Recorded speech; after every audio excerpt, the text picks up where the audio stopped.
people would see Indonesian MSMEs as being rogue. So they would see them as, they just do whatever they want. Rogue here? They just do whatever they want. They don't comply to things. They don't have a system. They don't follow structures. But then the way we see it from the Private Sector Association is that this is actually where innovation begins. We have unicorns in Indonesia. We Most do. of them are tech Yes. companies. But there's also company that are zebras. Yes. I find this very catchy and very Yes. interesting. Hello, friends. Welcome to Asia Forward. This is a podcast series highlighting forward-thinking ideas on U.S. Southeast Asia business. I'm Ledy Simarmata, your host today. I was born in Indonesia. It is the largest economy in Southeast Asia, and a big part of the economic activities come from small and medium-sized enterprises, or SMEs. They are considered the backbone of Indonesia's economy. In this episode, we're going to focus on Indonesia's SMEs and what they mean for U.S. investors. Joining me in the studio today is Lishia Erza Budiman. She serves in the Indonesian Employers Association, or known as APINDO, as the committee chair for SME capacity building and inclusive economy. What a title, right? She's based in Jakarta, but today she's here in New York and then kindly made time to join and share with Asia Forward. She's also a great friend of mine. Hello, Lishia. Welcome. Hello. Hi. Hello, Ledy. How's the jet lag? It was good. Thanks for having me here. Thank you for coming. So we know what SMEs bring to Indonesia's economy. If I can just quote some statistics, which is astonishing, 99% of Indonesia's economic activity comes from SMEs. They employ nearly 97% of the workforce and contributing to more than 60% of Indonesia's GDP. And by the way, Indonesia's GDP is more than $1 trillion. So that's Right. superpower, isn't it? Right? It's huge. But from your perspective, what is the unique strength of SMEs in Indonesia? The unique strength of SMEs in Indonesia, which is often underestimated, is the resilience. They do start their businesses from necessity. SMEs in Indonesia usually try to do things differently because it is a very competitive landscape. And what people often forget is that the SMEs in a big country like Indonesia represents 22 different subsectors. So it's not just fashion, it's not just food, but it's also biotech, it's also digital, it's also new materials. And these are the things that doesn't get as much highlight as, the fashion, the food, the things that we consume every day. So it's beyond consumer brands, beyond It is. consumer markets. It is. Right. But what is it about Indonesia's SMEs, if you can paint a picture? Two ways of looking at it. We don't have an established ecosystem as you do have in the US or in Western countries. But that lack of ecosystem actually made the MSMEs struggle a little bit more, but then they find their ways a lot more faster than those with an ecosystem around it. But then on the other hand, people would see Indonesian MSMEs as being rogue. So they would see them as, they just do whatever What is they want. rogue here? They just do whatever they want. They don't comply to things. They don't have a system. They don't follow Right. structures. But then the way we see it from the Private Sector Association is that this is actually where innovation begins. What we are lacking in Indonesia are investments into how we can make that innovation scalable. And as an investor, Indonesia has a lot of opportunities for growth as well. And I've seen companies that started in a different business. They grew, they understood the business model a little bit better, they refined their product, and then they scaled into a global sort of medium-sized company within a span of 5 to 7 years. So the opportunities for Indonesian businesses are available, but then we can't expect it to be the same way that startups grow in more mature economies. Yeah, to follow up on that, there's a lot of qualities, but how that you think that translates into opportunity? One thing about Indonesian MSMEs, apart from the language barrier, Indonesia has many languages, local languages. Learning Indonesian is as difficult as learning English for a lot of people. Right. And then for a lot of the MSMEs outside of large cities like Jakarta, Surabaya, Bali, and Medan, a lot of these people are struggling even to speak proper Indonesian. And their first market would be local market. Local. And then once they become a known brand or a known company within the industry in Indonesia, then they would start thinking about, where do I go next? ASEAN would be their next go-to. And then certain companies will then have a look at market opportunities in the US, in Europe, Japan, China. But then as an investor, you are then exposed to these options. When you invest into an Indonesian MSME, you don't just get the opportunity to invest into a new market as big as Indonesia, but you also have the opportunity to have a look at other markets as well. When it comes to Indonesians doing business with the US, and what that means is they need to be intentional about doing trade in the US. And we do see companies, from Central Java, for example, they supply wood flooring for trucks in the US. Not naturally something you would think about Indonesian business. What do you do? Oh, truck flooring, which is different. And then there are also companies that does like health products, supplements, a lot of prepackaged foods into the US, but they need to be intentional about what they want to do in the US. And I think it's important for both countries to educate both sides. Both sides.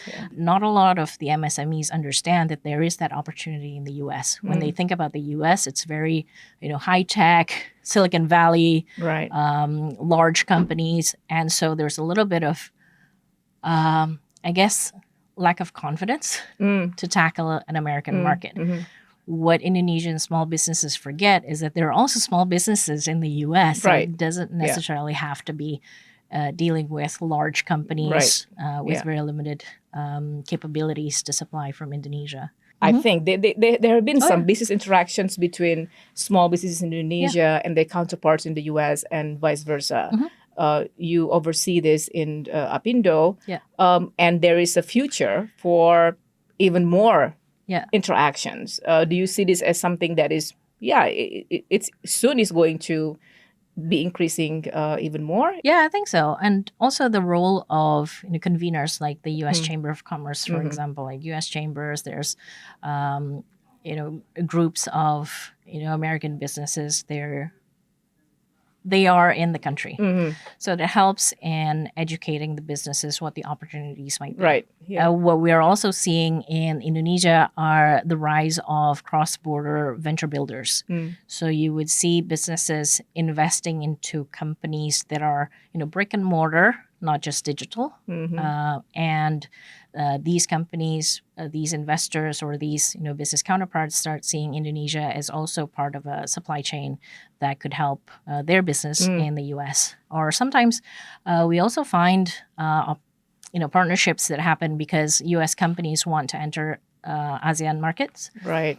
Indonesia becomes one of the options in the region. So now, speaking of supply chain, is that true? You can clarify, you can correct me if I'm wrong. Is that true that fewer than 15% of SMEs in Indonesia are connected to the global supply or value chain? Yes.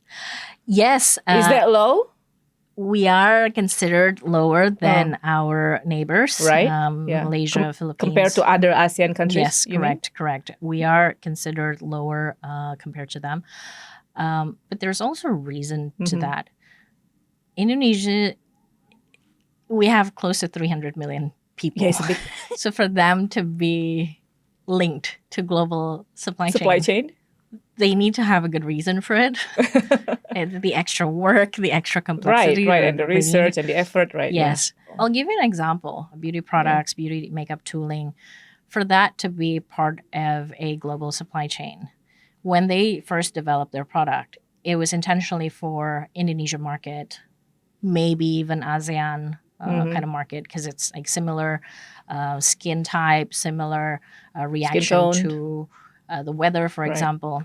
But then for you to be part of a global supply chain, you need to start, multiplying your business capabilities by, 8-10 times what you currently have. So to be able to do that, you need to start thinking about how am I going to finance this?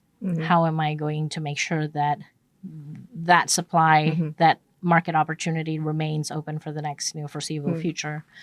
So there's a lot of thinking that needs to be done where the MSME sometimes would rather just make money today.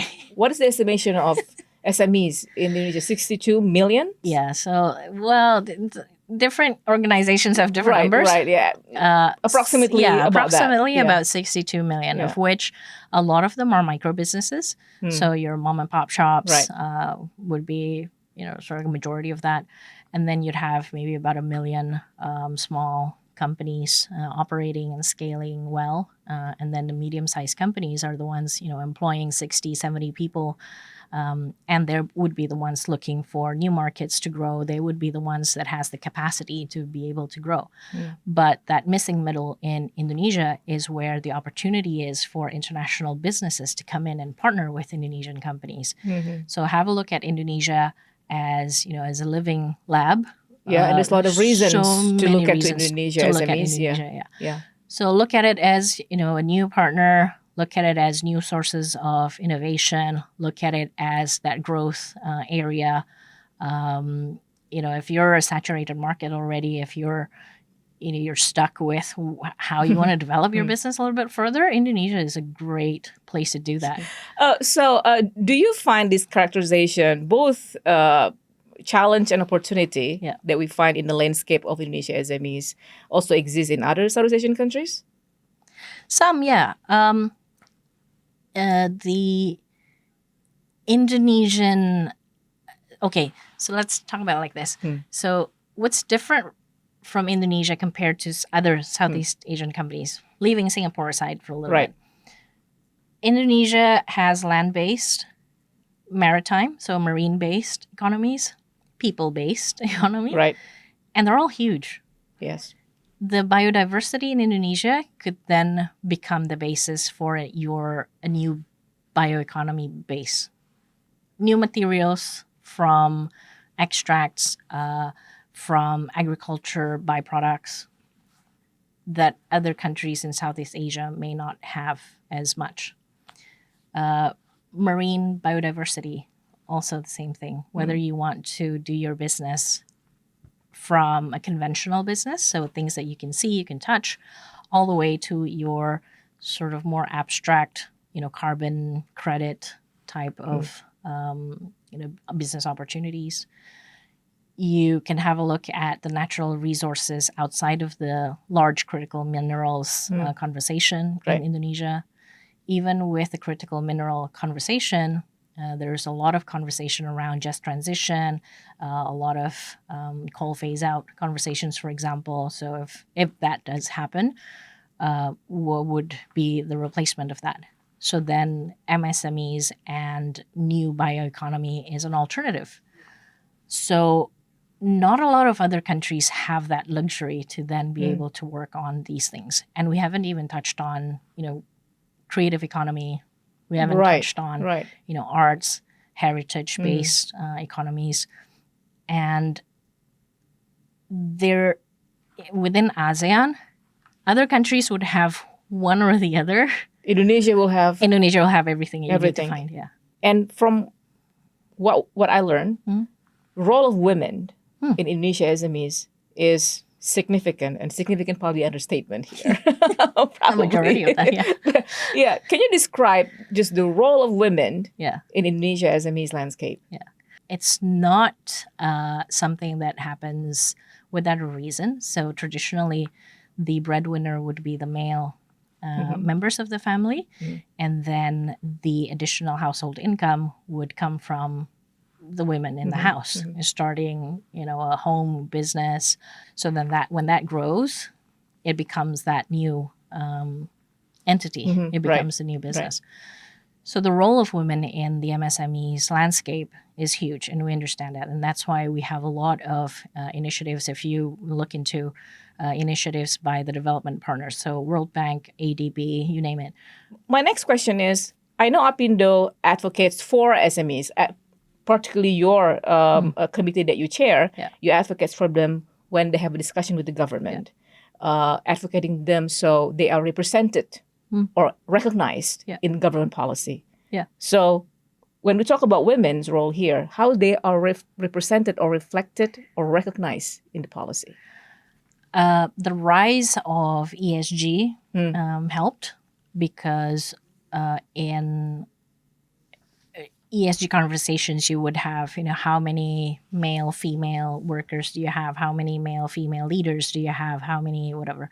So the rise of that conversation helped with government being more aware that they need to measure how many women are involved, how they're involved, how women could be a pipeline into leadership and economic development, and plus the conversations around SDGs. So there's a very specific SDG about gender equality. So that helps raise the awareness and the willingness of the government to then think, yes, women development needs to happen. Now, I'm going to, again, bring that back to U.S. context. This is another unique strength of Indonesia SMEs, right? Who would have thought that actually the backbone of this, the backbone of the backbone, so SME is the backbone, so the backbone of this backbone are women. Yes. Do you see this can be something that is compelling, appealing for U.S. businesses to look into, even more reasons to look into Indonesia? Absolutely. I mean, if we look at agendas around gender equality, women in the workplace, for example, that conversation is growing in a lot of Western countries, and I'm sure in the U.S. as well.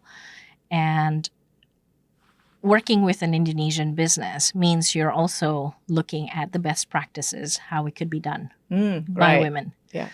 But it's not easy. And it's difficult also to have a look at the time that we need to spend and the expectations that we need to fulfill from the society. I'm not saying it's easy for Indonesia, even after all the support system that Indonesian women have. It is still also challenging to then balance out the expectations from the society of what women's role should be. Right. But working with the US, for example, how technology could take part in, for example, family care. US is more advanced in that. How Indonesian can also learn that there are technologies available in the US to make things, life easier, to do things more efficiently.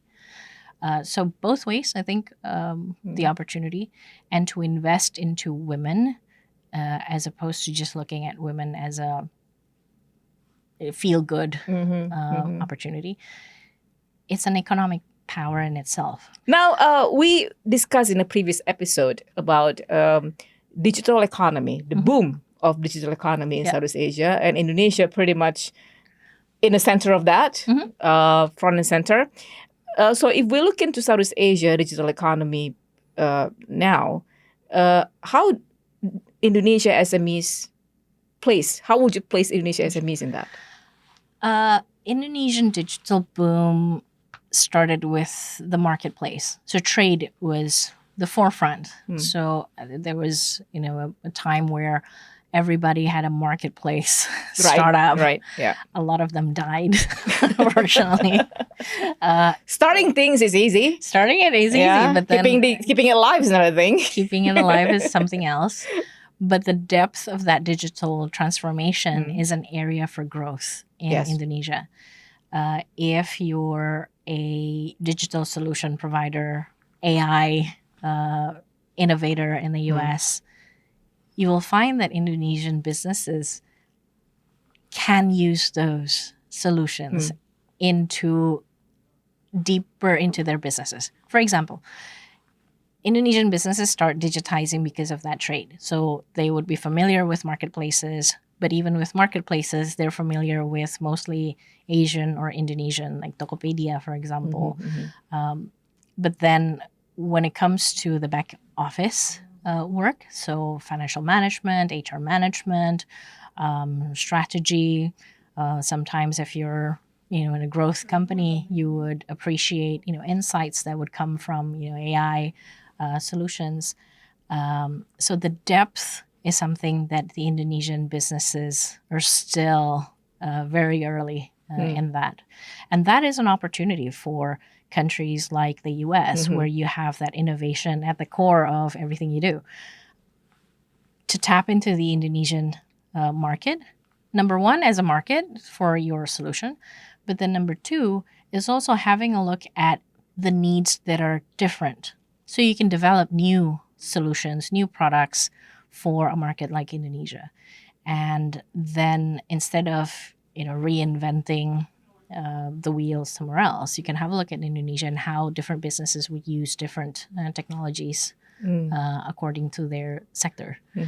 And because the MSMEs are available in 20 different sectors, you name it, manufacturing, logistics, construction, energy. Yeah. It's a lot. It's a lot. And whether your solution is applicable to all of that is an area for your own growth. Yeah. So you can invest into the digital transformation work in Indonesia.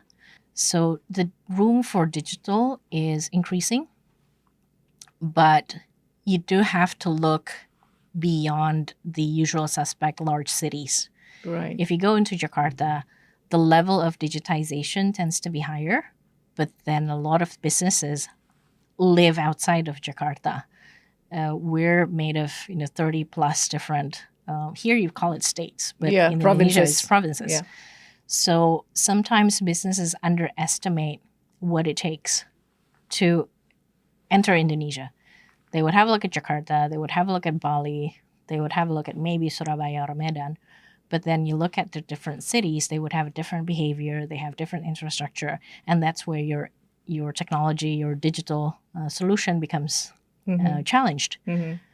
Can you do that with limited data? Can you do that with the different devices that are available? Here, a lot of people use, Apple is everywhere. It's a strong US brand, but Apple is not something that Indonesians use.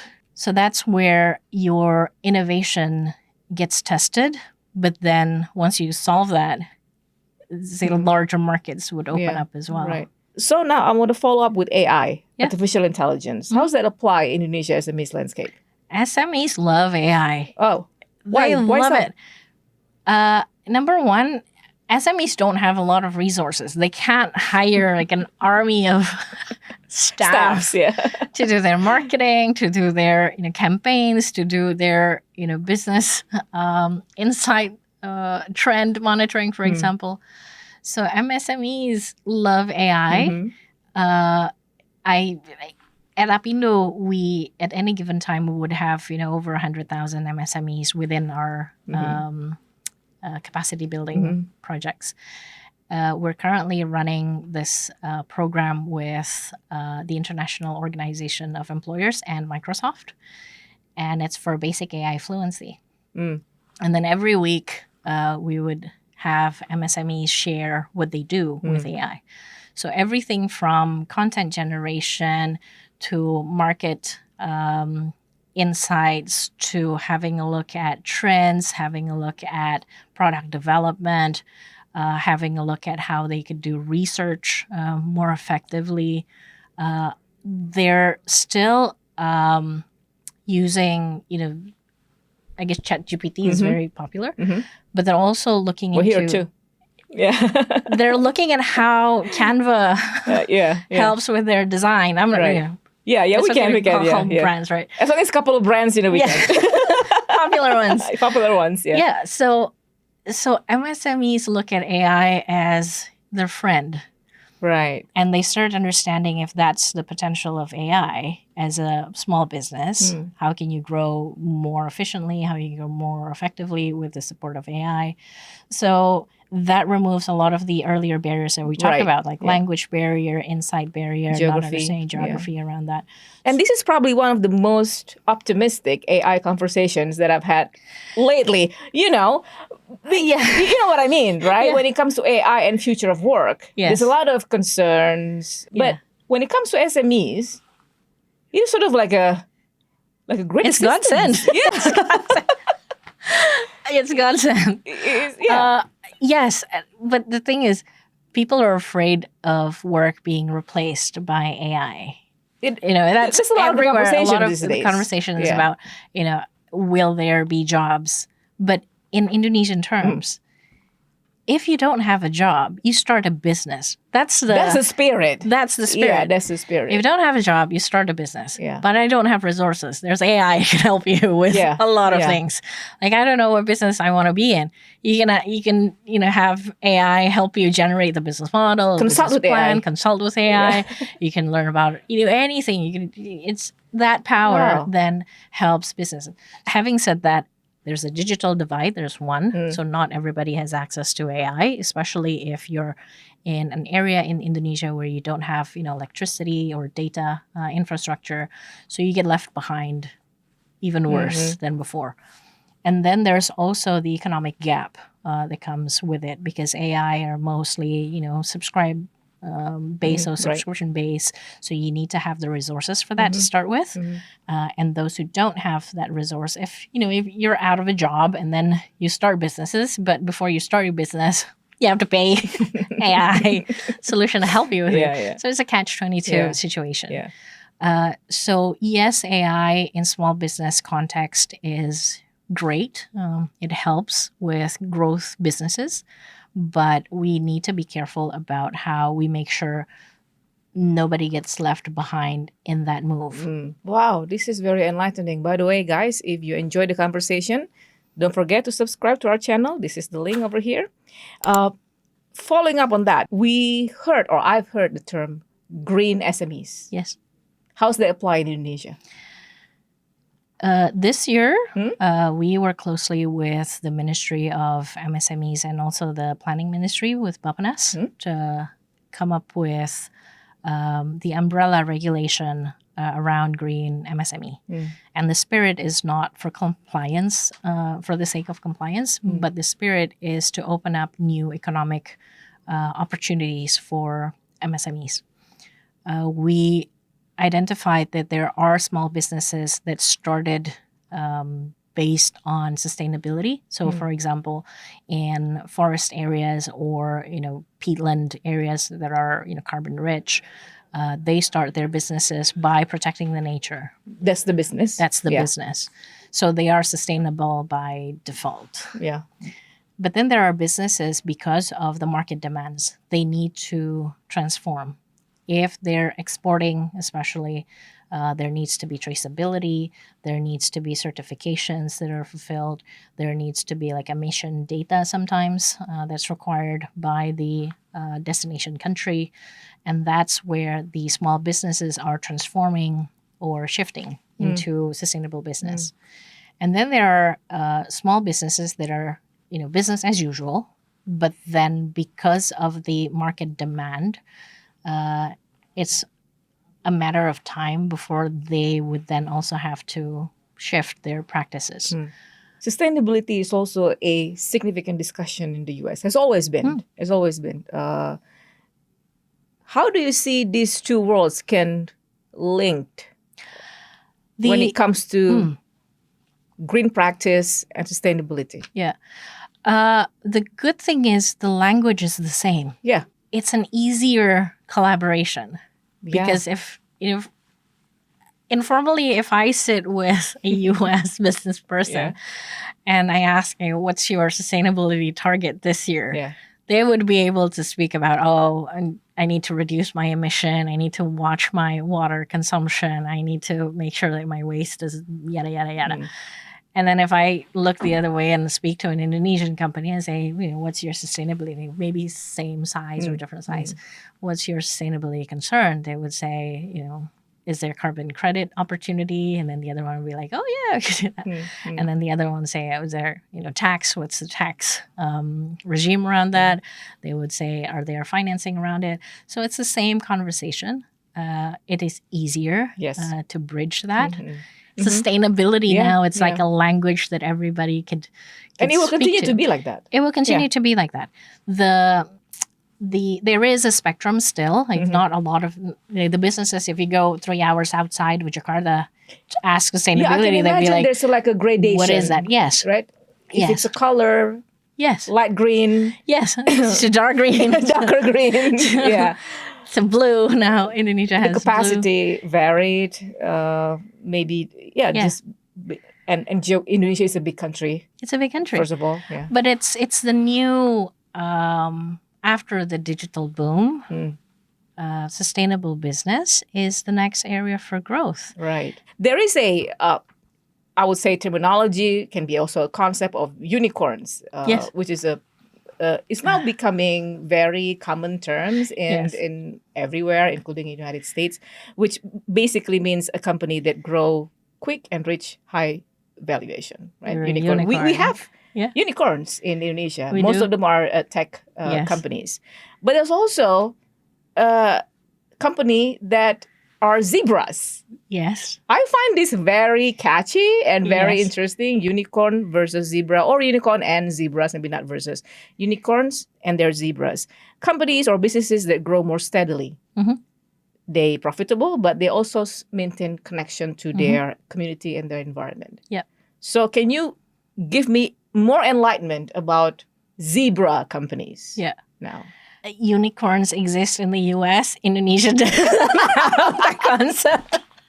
Well, technically unicorns is not a real animal. It's not. Anyway. It's not. We talk about dragons. I think most civilizations. Even dragon is arguably is that a real animal? But then, at least the cultures would see, like, I understand what dragons mean. Yeah. But when it comes to unicorns, it is a unicorn. Yeah. But increasingly now, because it is very hard to find unicorn companies. Whereas as an investor, you would want to have opportunities to grow your business. And if this mythical creature doesn't always exist, your investment mandate stops there. Yeah. So in the last couple of years, we've been hearing that. And it's a term that is also existent in the U.S., like zebra businesses. Maybe not that many people have heard about it. Yes, yeah. And or use that in a daily conversation. Or use that as oh, I want to be a zebra.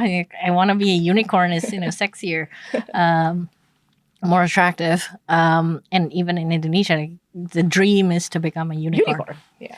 But being realistic about businesses, how you grow businesses steadily, how you can grow in a more sensible way, so you're not inflating anything, you're not sometimes there are businesses that makes it impossible to have that hyper growth. For example, if I'm selling plant-based anything, I need to wait for that plant to grow. It doesn't matter how I would intervene, and it's the cycle that makes it sensible. So zebras become attractive for both investors to look into and also for the entrepreneurs to be more realistic about what their growth pathway might be. And now in impact investment circles in Indonesia, finding zebras is more of a common mission. Is that something that you also would advise to U.S. businesses when they think of Indonesia? Yes, and there are playbooks. So one of our partners is an impact investor. They released I think it's a guidebook on how to develop zebras as an accelerator, as an incubator. And that playbook is useful for entrepreneur support organizations or investors to look into. And if you're looking for unicorns, Indonesia may not be the right place for you. But if you want to look at, solid business, run well, grows well, there are more zebras available in Indonesia. Some of them are still baby zebras. Still zebra, though? Still zebra. Still a good company to invest into. Yeah. By the way, this is if somebody pay you for advice, this is like billable hours talking to you. But Asia Forward gives it well, thank you. I want to summarize because, Indonesia SME is like a big topic. Yes. Right? We've touched on, just right now, looking into just my notes, we have multiple angles to approach it. The character of Indonesian people, which reflected in the character of Indonesian entrepreneurs, or Indonesian people who run and own SMEs. And then there's the element of women, which is specific in a gender conversation. There's digital economy. There's AI. There's sustainability. right? And the concept of zebra. Anything else that you want to advise? You can advise U.S. businesses regarding entry points to Indonesia SMEs landscape. I think the first one, I mean, you eloquently mentioned SMEs matter. And because as a small or medium enterprise, you still have room for growth. You can small can grow, medium can grow larger.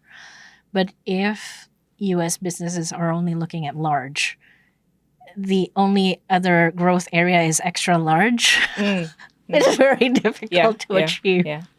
For the small businesses in the U.S., you can grow with Indonesian businesses. I mean, we're rich in the sense that there are many, many, many things that Indonesian small businesses can support you with in the U.S.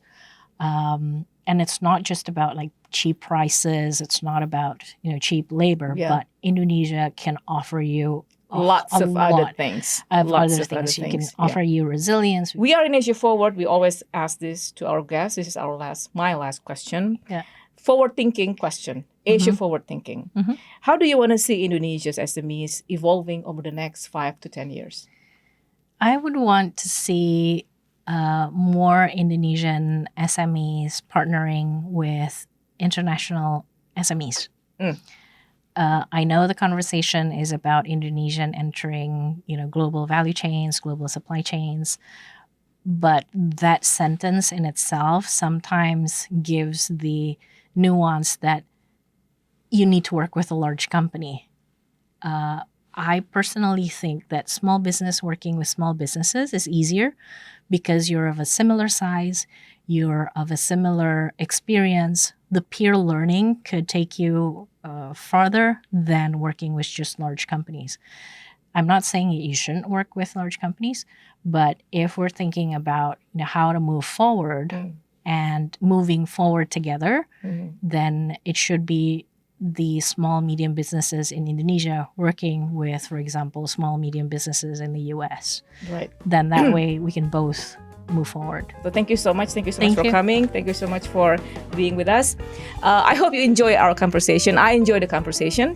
The full episodes of Asia Forward podcast can be viewed on YouTube and also Spotify. Don't forget to stay in touch and connect with us through our social media accounts on Instagram and also LinkedIn, also our website, asiaforward.org. Get to know our team and find out how you can support our podcast. So I'll be looking forward to hear from you, and I'll look forward to see you again in the next episode of Asia Forward Podcast. Bye-bye.